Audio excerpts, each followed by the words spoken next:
Grid Group verifikacija. Įėjus į savo kabinetą, einame į skiltį Verifikacija. Atsivers langas, kuriame turėsite surašyti savo duomenis. Vardas, pavardė, gimimo data. Įrašote dokumento, paso, ID kortelės ar vairuotojo pažymėjimo numerį. Kas išdavė ir datą, kada išduotas. Keliaujame toliau. Supildome adresą. Nurodome šalį, sritį, miestą, gatvę bei namo numerį.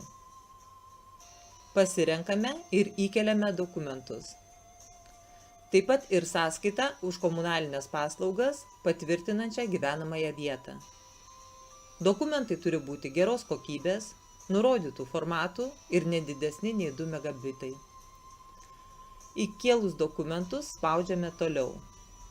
Jeigu bus neteisingi, gausite, ką reikia pakeisti. Jeigu viskas gerai, patvirtins, jog dokumentai patikrinimo stadijoje. Jeigu kyla klausimų, rašykite į suportą. Ten reikės nurodyti savo vardą, telefono numerį ir elektroninį paštą. Tuomet rašykite, ko norite paklausti ir laukite atsakymo. Kitu atveju kreipkitės į aukščiau esantį sponsorių pagalbos. Viso.